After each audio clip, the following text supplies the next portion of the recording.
स्वागत है सभी बच्चों का अगली कक्षा में। और किसी ने कहा है कि every successful person has a painful story and every painful story has a successful and. मतलब कहने का ये है कि हर काम में परिश्रम तो होता ही है। अगर लास्ट में आप सक्सेसफुल एंड देखना चाहते हैं तो फिर आपको एक पेनफुल स्टोरी तो तैयार करनी ही पड़ेगी। उम्मीद है जहाँ पर हो सभी लोग बहुत अच्छे होंगे, स्वस्थ होंगे, मस्त होंगे और परिश्रम कर रहे होंगे, मेहनत कर रहे होंगे। और जिस तरह से भी जो जहाँ पढ़ रहा है, मेहनत कर रहा है, समस्याएं तो तमाम आती हैं, बहुत सारी समस्याएं होती हैं, सबके साथ होती हैं। आपके साथ भी है, मेरे साथ भी है, सभी के साथ है। लेकिन ये है कि उनका सामना करते रहना चाहिए। धीरे धीरे करके वो सारी समस्याएं पीछे हटती जाती हैं और हम आगे बढ़ते जाते हैं।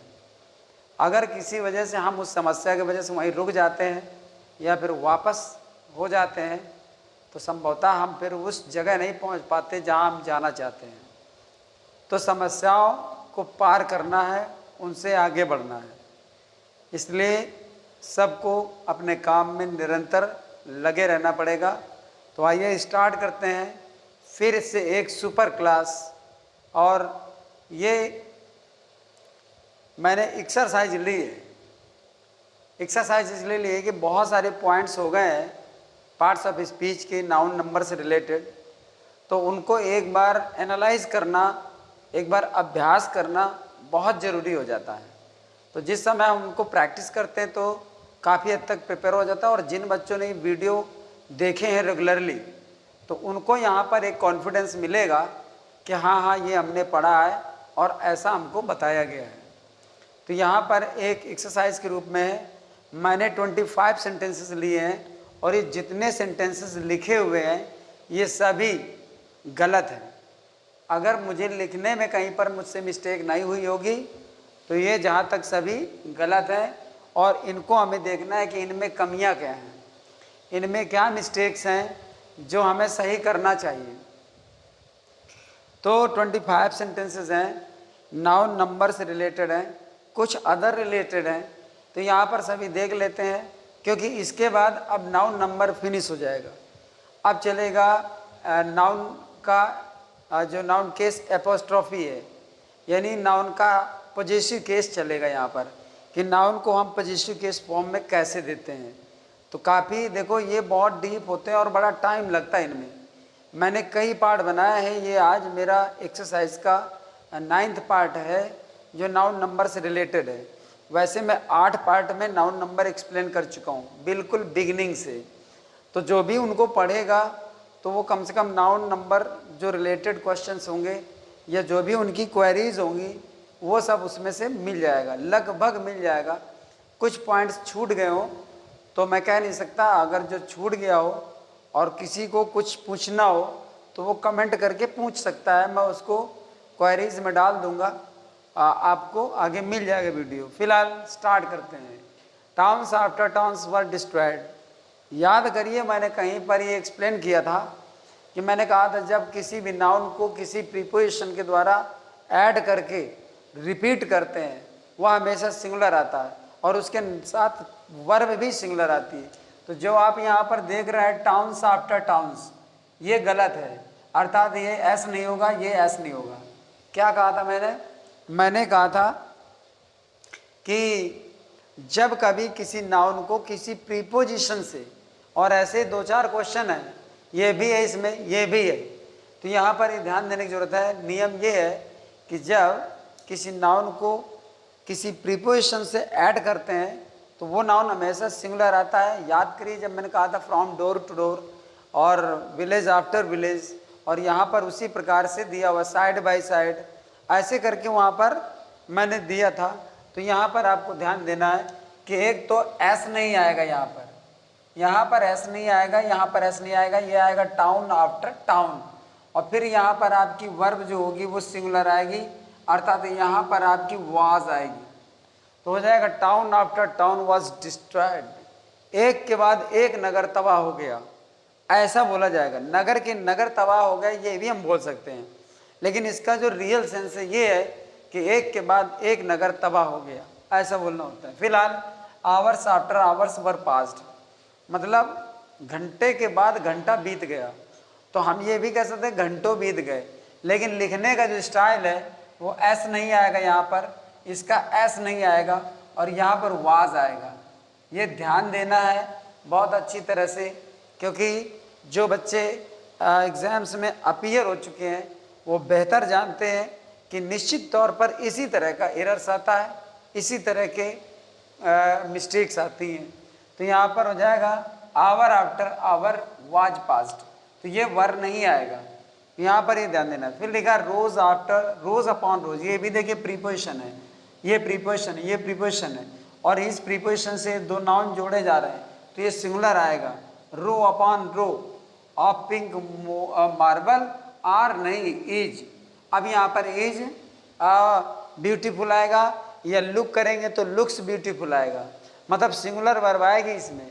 मतलब पिंक मार्बल की जो पंक्ति के बाद पंक्ति है वो बड़ी ही सुंदर दिखती है। पिंक मार्बल की जो पंक्ति के बाद पंक्ति है वो बड़ी ही सुंदर दिखती है। तो यहाँ पर इज ब्यूटीफुल कर सकते हो या लुक्स ब्यूटीफुल कर सकते हो, अर्थात ये एस नहीं आएंगे और यहाँ पर सिंगुलर वर्ब आएगी। How many threes are there in 3 4 3 1 3 6, एक ये कोई नंबर लिखा है, अगर आप पूछना चाहते हैं कि इस नंबर में कितने 3 हैं तो जितने भी डिजिट होते हैं अगर हम ऐसे लिखा हुआ है यहाँ पर तो ऐसा होता है, 5s ऐसे होता है, 3s ऐसे होता है। तो जब हम किसी डिजिट का प्लूरल बनाते हैं तो ऐसे लिखते हैं, लेकिन जब किसी लेटर का प्लूरल बनाते हैं तो पीस ऐसे आएगा, ऐसे आएगा, मतलब टीज ऐसे आएगा। तो जब कभी लेटर का प्लूरल बनाते हैं तो कॉमा लगाकर होता है, जब किसी डिजिट का प्लूरल बनाते हैं तो डायरेक्ट होता है। तो यहाँ पर जो दिया है, इस जगह पर जो दे दिया गया है यहाँ पर कॉमा लगा के दे दिया गया है, तो यहाँ पर आपको ऐसे नहीं करना है, यहाँ पर आपको ऐसे करना है कि इस नंबर में कितने 3 हैं, तो आपको ऐसे करना है, आपका सही हो जाएगा। इसके बाद ही has written a nice poetry, बिल्कुल गलत प्रयोग किया गया है। Poetry is a collection of poems, बहुत सारी कविताएं होती तब पोएट्री होती है, तो एक प्रयोग तो बिल्कुल गलत है। इसको दो तरह से करेक्ट कर सकते हैं, या तो लिख सकते हैं ए नाइस पोएम, या तो ऐसे लिख सकते हैं, और या फिर केवल नाइस पोएट्री लिख सकते हैं, अर्थात ये पोएट्री जो है काउंटेबल नहीं है, इसलिए आपका ए यहाँ पे गलत है। अगर ऐसे करेंगे तो बिल्कुल सही है, या फिर इसको बदलकर आप पोएम कर दीजिए और इसको बदलकर आप ऐसे कर दीजिए इसको, तो ए लगा रहेगा। ध्यान दीजिएगा, अगर आप पोएम करते हैं तो ए लगेगा, क्योंकि पोएम काउंटेबल हो जाती है, लेकिन पोएट्री काउंटेबल नहीं है। Poetry is a collection of poems, मतलब बहुत सारी उसके अंदर पोएम्स होती हैं, इसलिए पोएट्री जो है काउंटेबल नाउन नहीं होता, अनकाउंटेबल नाउन हो जाता है। और जब अनकाउंटेबल हो जाता है तो उसमें आर्टिकल ए नहीं आता। तो अगर ऐसे करते हो तो इसको हटा दीजिए, और अगर ए लगाना चाहते हो तो फिर इसको हटा दीजिए। तो यहाँ पर आपको इस बात का ध्यान रखना है कि क्यों ऐसा करते हैं और इसको कैसे क्या मैनेज करते हैं, तो इस बात को थोड़ा ध्यान रखिए। इसके बाद लिखा हर हेयर्स आर करली, ये भी अभी कहा था कल परसों की वीडियो में कि कुछ ऐसे नाउन्स होते हैं जिनका हम बहुवचन नहीं बनाते हैं। हेयर है, जेंट्री है, पोल्ट्री है, ऐसे करके बहुत सारे वीडियो में मैंने दिए थे। तो इसका आप प्लूरल नहीं बनाएंगे, इसका एस हटाएंगे, साथ ही इसके साथ आप आर नहीं लगाएंगे, इसके साथ इस लगाएंगे। हर हेयर इज करली, और हर हेयर इज करली का मतलब होता है उसका बाल घुंघराले है। तो उसका बाल घुंघराला यानी उसका बाल कहना चाहता है कि मुड़ा हुआ है, तो उसका बाल पूरे सिर का बाल ऐसा ही है। हम कहते हैं उसका बाल काला है, तो हम ये कह देते हैं कि उसके बाल काले हैं। बोलने में हिंदी ऐसी होती है कि हिंदुस्तान का आदमी अपने अकॉर्डिंग बोलता है, लेकिन इंग्लिश अपने अकॉर्डिंग चलती है।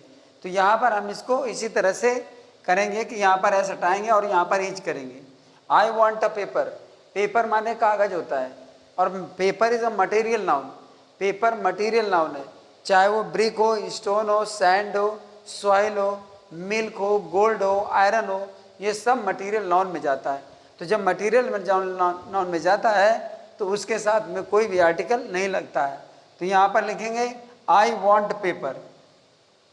और अगर आप पेपर को काउंटेबल लेना चाहते हैं तो I want a piece of paper. फिर आप ये करेंगे I want a piece of paper, मुझे एक कागज का टुकड़ा चाहिए, एक पीस चाहिए। और अगर पीस ना लगा सको तो आप लीफ कह सकते हो, आई want a leaf of paper. जो एक पन्ना होता है उसको लीफ बोलते हैं, और जो पेज होता है वो पृष्ठ होता है, ठीक है ना। तो लीफ का मतलब ये, पृष्ठ का मतलब ये हो गया एक साइड का, ठीक है। पेज जैसे आप डालते हो पेज नंबर 20, पेज नंबर 21, तो जो पेज 20 है वो केवल आपका पेज कहा जाता है। लेकिन आप एक कागज निकाल लेते हो तो वो पूरा पन्ना कहा जाता है, उसको लीफ बोला जाता है। तो I want a leaf of paper आप ये बोल सकते हो, या आई वॉन्ट पेपर मतलब ए रिक्वायर्ड नहीं है यहाँ पर, क्योंकि पेपर मटेरियल नाउन है, इस बात को ध्यान रखना है। फिर है you must continue your study, तुमको अपनी पढ़ाई जारी रखना चाहिए। तो जो स्टडी होता है, स्टडी इस तरह से नहीं आता, क्योंकि स्टडी आप केवल एक सब्जेक्ट की नहीं करते हैं, ठीक है, क्योंकि बहुत सारा स्टडी करना होता है, इसलिए स्टडी नहीं होता, यहाँ पे स्टडीज़ होता है, हमेशा याद रखिए। मतलब you must continue your studies, तुम्हारी अपनी पढ़ाई तुम्हें जारी रखना चाहिए। तो स्टडीज़ में आ जाता है, इसको प्लूरल यूज किया जाता है, लेकिन कहने के भाव में ध्यान रखना है, तो मैं अपनी पढ़ाई जारी रखनी चाहिए। अब हम कहते हैं कि study of mathematics is very interesting, मतलब मैथमेटिक्स का अध्ययन बहुत ही रोचक है, तो यहाँ स्टडी आप कर सकते हो। लेकिन स्टडीज़ अगर आप मान लो अपनी पढ़ाई जारी रखना है, तो पढ़ाई में केवल एक सब्जेक्ट नहीं है, आप कई सब्जेक्ट पढ़ रहे हो, तो स्टडीज़ इस तरह से इस्तेमाल किया जाना चाहिए। I got only passing marks, हमेशा याद रखिए पासिंग मार्क नहीं होता है, बात समझिए पहले। ये पास एडजेक्टिव होता है, पासिंग नहीं होता है, यहाँ पे पासिंग नहीं होता। I got only pass marks, ये नाउन है आपका, ठीक है।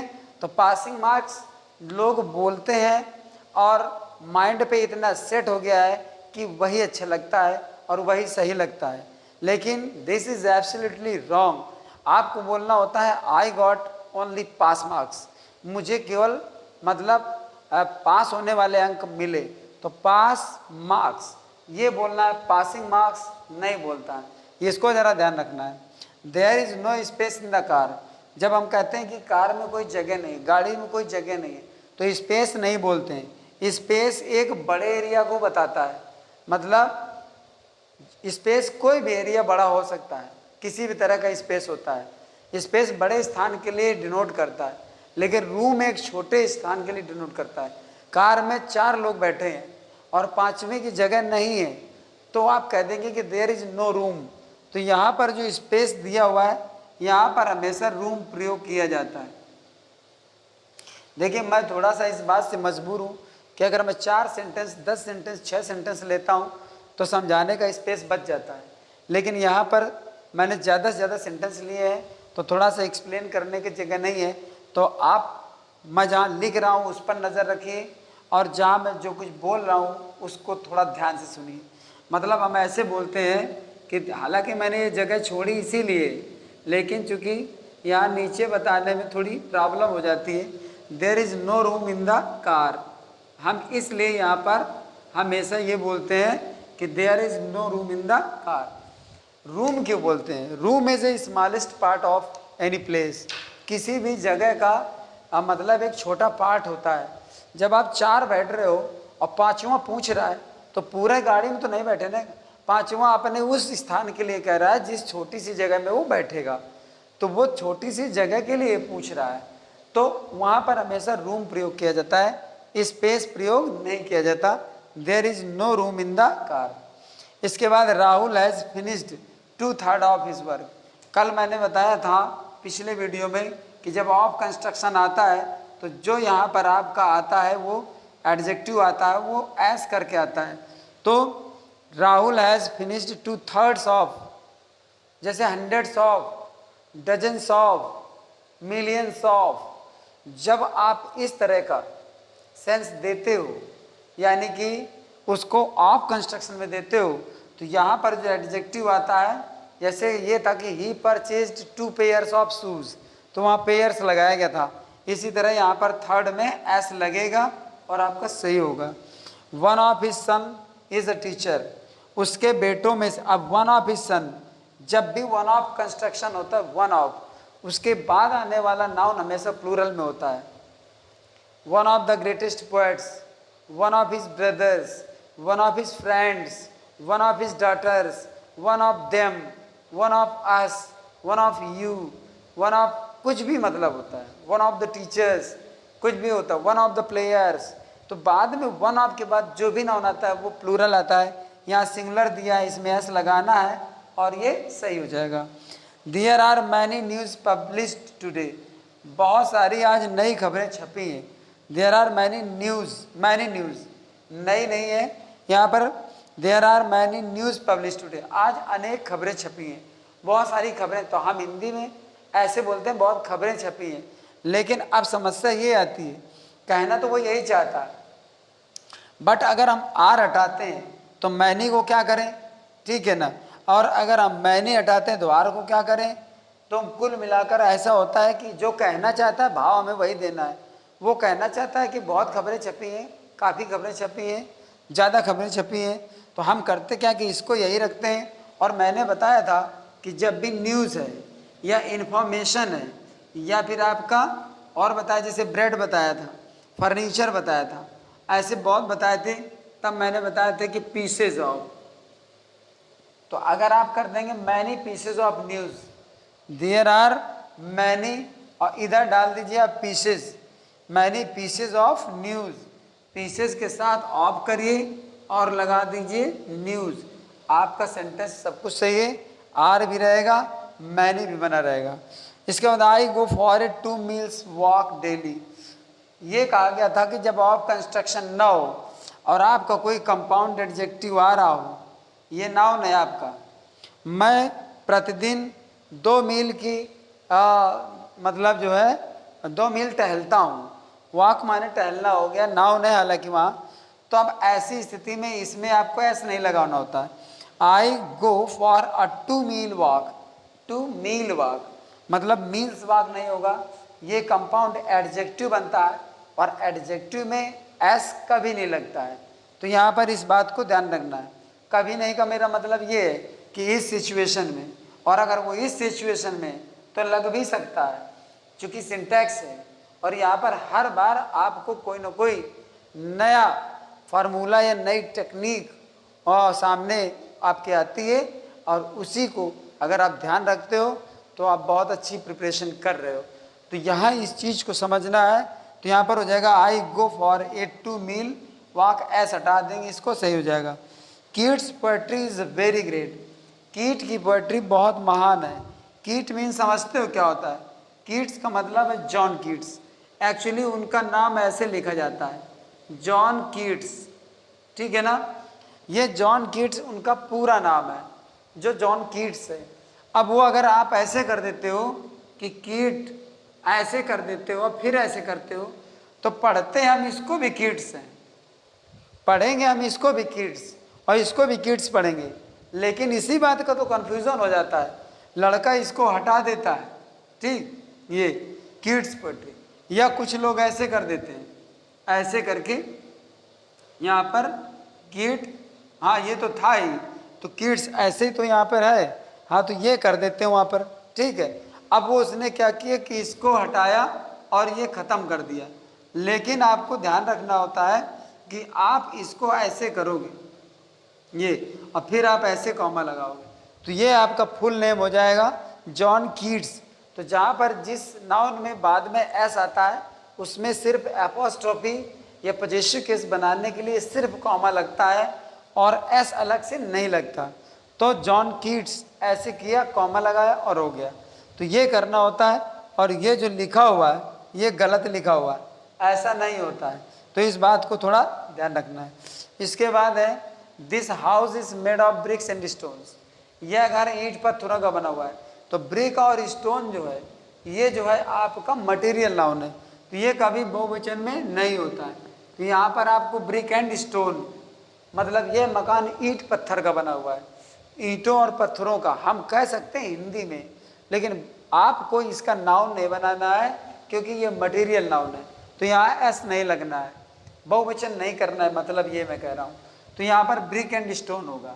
And all parties meeting was called, सभी दलों की मीटिंग बुलाई गई। तो सभी दलों की मीटिंग, गौर करिए, ऑल पार्टीज आपका कंपाउंड एडजेक्टिव है, मीटिंग नाउन है जिसको ये क्वालिफाई कर रहा है। ये दोनों शब्द कंपाउंड एडजेक्टिव बन रहे हैं। जब नया शब्द आता है तब हमें प्रॉब्लम होती है, और मैं काफ़ी देर से वही आपको बता रहा हूँ। मैंने यहाँ पर भी बताया और मैंने यहाँ पर भी उसी चीज़ को रिपीट किया, और भी अगर कहीं पर आया होगा तो निश्चित तौर पर मैं कंपाउंड एडजेक्टिव की बात उतने देर से कर रहा हूँ, और इससे पहले मैं वीडियो भी आपको दे चुका हूँ। तो यहाँ पर आपको एस नहीं लगेगा, ऑल पार्टीज जो लिखा हुआ है यहाँ आपको करना होता है ऑल पार्टी मीटिंग, वाई लगाओगे तब सही होगा। ये कंपाउंड एडजेक्टिव है, और इस सिचुएशन में ऑफ कंस्ट्रक्शन की बात अलग है, इस सिचुएशन में आपको ये पार्टी का पार्टीज हटाकर पार्टी करना है। यहाँ पर सिंगुलर आता है, जैसे आपने पिछले वीडियो में देखा था कि ही गिव मी ही गव मी ए 200 रुपी नोट। तो 200 रुपीज 200 रुपी नोट ऐसे नहीं होगा, 200 रुपी नोट। तो यहाँ पर बीच में ही गिव मी 5 रुपी नोट, तो 5 रुपीज नोट नहीं होगा, तो 5 रुपी नोट, क्योंकि वो कंपाउंड एडजेक्टिव होता है, और एडजेक्टिव में सिंगुलर और प्लूरल का कोई लॉजिक नहीं है। तो all party meeting was called. How can our country accept the two nations theory. यहाँ पर भी देखिए वो चीज़ है, टू नेशंस थ्योरी, मतलब हमारा देश द्विराष्ट्रीय सिद्धांत को स्वीकार कैसे कर सकता है। द्विराष्ट्रीय सिद्धांत ये नाउन है, और ये आपका कंपाउंड एडजेक्टिव है, और कंपाउंड एडजेक्टिव में एस नहीं लगता है। देखिए ऐसे क्वेश्चंस मैंने बहुत रखे, क्योंकि इनमें हर बार जब बदल के आता है ना तो लड़का वो जान नहीं पाता, वो सिर्फ रुपीज़ तक या 100 तक सीमित रहता है। 2 rupee note, 5 rupee note, 10 rupee note, 2 mile walk, मतलब यहाँ पर 10 mile walk is not a long distance, तो वो मील है, रुपी है, यहाँ तक सीमित रहता है। और जब इस तरह का दे देता है वो, तो लड़का उसी चीज़ को नहीं ढूंढ पाता जो वो पढ़ चुका है। इसलिए मैंने थोड़े नए रखे यहाँ, तो यहाँ पर ध्यान रखना है, ऐसा नहीं लगेगा।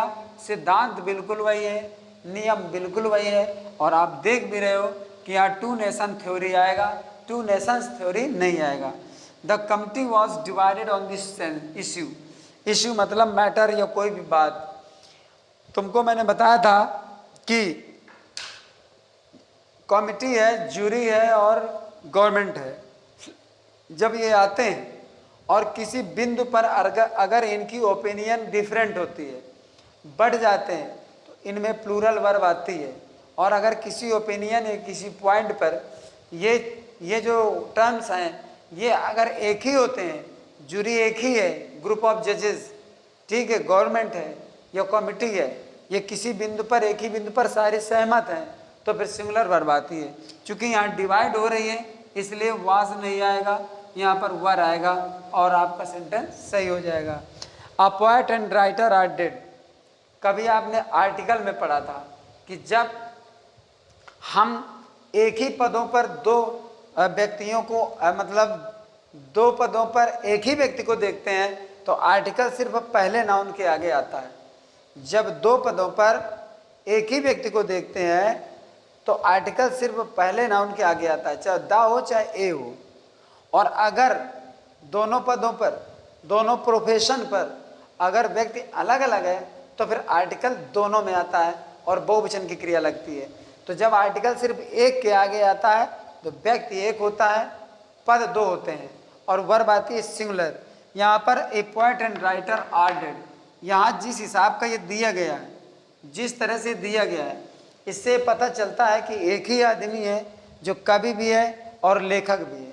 और जब एक आदमी है तो यहाँ पर वर्ब आपकी सिंगुलर आनी चाहिए, यहाँ पर इज आना चाहिए, तब ये हो जाएगा कि कवि और लेखक जो दोनों है वो मर गया है। अब इसका दूसरा करेक्शन भी बच्चे कर लेते हैं। यहाँ पर अगर आप ए लगा देते हो इस जगह पे, ए पोएट एंड ए राइटर, तो फिर आर सही है आपका। तो यहाँ पर कोई बहुत टिपिकल मैटर नहीं है। बात ये है कि नियम को ध्यान रखना पड़ता है, क्योंकि कई तरह के मैंने वहाँ पर यूजेस बताए थे। द वाला भी बताया था, एक माई वाला भी बताया था, माई अंकल एंड गार्जियन। अगर उस वीडियो को ओपन करोगे आप तो फिर से आपको सारा नियम बिल्कुल तरोताज़ा हो जाएगा, हरा भरा हो जाएगा, पर देखने की ज़रूरत है। तो यहाँ पर ए पोएट एंड राइटर रहेगा तो इज रहेगा, और ए पोएट एंड ए राइटर रहेगा तो फिर ये आर सही है। कोई तो या तो यहाँ ए लगा दीजिए, और ए ना लगाइए तो यहाँ इज लगा दीजिए, बात खत्म हो जाती है। He has purchased new machineries, उसने नई मशीनरी खरीदी है। जब हम मशीनरी कहते हैं, मशीनरीज होता ही नहीं है। मशीनरी का मतलब होता है, मतलब many kinds of parts of A machine, मतलब बहुत सारी मशीनरी का मतलब बहुत सारे सिस्टम खरीद रखे हैं आपने, उसको मशीनरी बोलते हैं। मशीनरी के उस एक पार्ट या एक मशीन को नहीं कहते हैं। मशीन अगर एक है तो एक मशीन कहेंगे, लेकिन मशीन से रिलेटेड बहुत सारे पार्ट्स हैं या डिफरेंट काइंड्स ऑफ मशीन्स हैं तो फिर मशीनरी कहते हैं। मान लीजिए आप चक्की खरीदने जाते हो, तो चक्की खरीदने में पूरा मशीनरी होता है। आपने उसके चक्की पत्थर खरीदे, इंजन खरीदा, पुली खरीदी, सब बहुत कुछ खरीदे, वो पूरा मशीनरी का आ जाएगा। और मशीनरी में बहुत सारी चीज़ें होती हैं, इस तो ऑलरेडी उसमें बहुत सारी चीज़ें होती हैं, उसको मशीनरीज करने का कोई मतलब नहीं है। तो यहाँ पर आपको IES हटा करके सिर्फ आपको वाई कर देना होता है और आपका सही हो जाता है। इसके बाद प्लीज़ रिप्लाई योर्स फेथफुली, इसमें थोड़ा टेक्निकल नया ढंग का लिख दिया गया है। यहाँ पे लगाना पड़ेगा कॉमा, और इसमें ऐसा कभी नहीं होता है। यहाँ पर ऐसा लगता है इस जगह पर ऐसे योर्स फेथफुली, तो प्लीज़ रिप्लाई योर्स फेथफुली। उसने कहा कृपया जवाब देना आपका वफादार या आपका भवदी, ऐसे करके होता है। तो इसमें जब भी योर्स लिखा जाता है तो योर्स लिखने में कभी भी कॉमा नहीं लगता, ये बात ध्यान रखिएगा। और इसका लॉजिक कभी योर फेथफुली भी होता है और योर्स फेथफुली भी सही होता है, कभी योर फेथफुल होता है, your faithful, yours faithfully, your faithfully. इनका लॉजिक किसी अगले वीडियो में आपको समझाऊंगा। और ये लेटर एप्लीकेशन में इस्तेमाल किए जाते हैं, और ये भी बहुत ही ज़रूरी पॉइंट है जो कि हमें आना चाहिए। तमाम बच्चे इसमें योर लगाकर कॉमा ऐसे कर देते हैं, जबकि ये पूरी तरह गलत है, ये आता ही नहीं। तुम ही सोचो, ये योर ऑलरेडी आपका पॉजिटिव केस में है। जब योर ऑलरेडी आपका पॉजिटिव केस में है तो इसमें कॉमा लगाकर एस करके पॉजिटिव केस बनाने की ज़रूरत क्या है? सबसे पहले तो यही बेसिकली सोच लो कि मतलब जब योर हमारा पहले से ही पॉजिटिव केस में है तो कॉमा लगा कर डबल पॉजिटिव अर्थात रॉन्ग पॉजिटिव कर रहे हो, इसलिए यहाँ पर ये नहीं लगता, ये रखता है। लेकिन फिर कभी इसकी चर्चा विस्तार पूर्वक मैं करूँगा। इसके बाद लिखा हुआ है तो यहाँ पर आप कॉमा हटा दी, सही हो जाएगा। 23rd number, she left for Delhi by 8:30 o'clock बस। 8:30 o'clock बस नहीं होता, ये टाइम नहीं दिया जाता। This is already A time, ये खुद ही एक टाइम है, बजे लिखने की जरूरत नहीं है। सी लेफ्ट फॉर डेली बाई 8:30 बस। 8:30 बस हो या 8:30 ट्रेन हो, कुछ भी हो, ओ क्लॉक बीच में डाल करके फ्रेज को खराब हो जाता है, उसको उसमें एक्स्ट्रा सेंस देने की कोई ज़रूरत नहीं है। क्योंकि कभी कभी कुछ ऐसी चीज़ें होती हैं जो अपने आप में अंडरस्टूड होती हैं, हम उसको खुद ही समझ सकते हैं कि यहाँ पर ये क्या चीज़ है। जैसे कभी कभी होता है कि वह एक पैर से लंगड़ा है। अब एक पैर से लंगड़ा है जब कभी होता है तो इसमें he is lame by 1 leg, ऐसा करने की जरूरत नहीं। तो यहाँ पर एक पैर से लंगड़ा नहीं, चूँकि लंगड़ा होता है, सिर्फ लंगड़ा है। अगर हम ये कहते हैं कि वह लंगड़ा है तो ही इज लेम होता है। और जब एक पैर से लंगड़ा है तो चूंकि दोनों पैर से लंगड़ा है तो वो तो इनवैलिड है, हैंडीकैप्ड है, पूरी तरह से अपाहिज कहा जाएगा। और जब एक पैर से है तो उसमें 1 लेग करने की जरूरत नहीं, ही इज लेम, वह लंगड़ा है। तो लंगड़ा है तो एक ही पैर से तो होता है, बस ये कहते हैं। तो वहाँ पर खुद कॉमन सेंस में उस चीज़ को समझा जाता है। तो फिलहाल यहाँ पर इसको हटा देंगे, सही हो जाएगा। 24 नंबर है, there is no question of if and but in the matter. ये मैंने इन द मैटर लिखा नहीं है, पर इन द मैटर वहाँ पर आगे मैं बोल भी रहा हूँ। तो there is no question of if and but, मतलब वो कहता है कि इस मामले में अगर मगर का कोई सवाल नहीं है, अगर मगर का कोई सवाल नहीं। तो इफ माने अगर और बट माने मगर, इफ माने यदि और बट माने लेकिन। तो यदि और लेकिन का कोई सवाल ही नहीं उठता है, ऐसा लोग बोलते हैं। तो जब भी यहाँ पर there is no question of if and, तो कभी कभी कह देते हैं there are no ifs and buts, ऐसे कर देते हैं। तो ये जो होता है ना, इफ एंड बट नहीं होता, इसको हम इफ्स एंड बट्स, ऐसे बहुवचन में उसका इस्तेमाल किया जाता है, इफ्स एंड बट्स ऐसे करते हैं। क्योंकि जब बातचीत आदमी करता है तो बहुत बार यदि लगा सकता है और बहुत बार लेकिन लगा सकता है, बहुत बार अगर कह सकता है और बहुत बार मगर कह सकता है। इसलिए एक बार तो निश्चित तो है नहीं कि वो एक ही बार अगर बोलेगा, निश्चित तो है नहीं कि वो एक ही बार मगर बोलेगा। वो अपने उस पैटर्न में, पूरे डिस्कस में, पूरे आर्ग्यूमेंट में, पूरी बहस में कितनी बार इफ और कितनी बार बट बोलेगा ये कुछ निश्चित नहीं है। इसलिए इसको हमेशा बहुवचन में प्रयोग किया जाता है, इफ्स एंड बट्स, और ये ईडियम में भी पूछा जाता है। तो यहाँ पर there is no question of ifs and buts in the matter, ये करेंगे। लास्ट बचा हुआ है, आई गेव 3.5 एप्पल्स, मैंने 3 और आधा सेब दिया। ये गलत प्रयोग है, यहाँ पर ऐसे नहीं किया जाता। यहाँ पर हो जाए आई गेव 3.5 रुपीज़, अगर यहाँ पर हो जाए आई गेव 3.5 रुपीज़ तो गलत। ये हाफ रुपीज़ तो होता है नहीं ना, हाफ एप्पल्स होता है, लेकिन यहाँ हाफ जब होगा तो एप्पल्स कैसे हो जाएगा। जब आधा है तो बहुवचन का सेंस तो जाएगा ही नहीं, जब आधा रुपया होगा तो बहुवचन का सेंस जाएगा नहीं। कोई भी चीज़ आधी है तो बहुवचन का सेंस जाएगा नहीं, गलत जगह पर इसको इंक्लूड किया गया है। इसका हो जाएगा आई गेव 3 एप्पल्स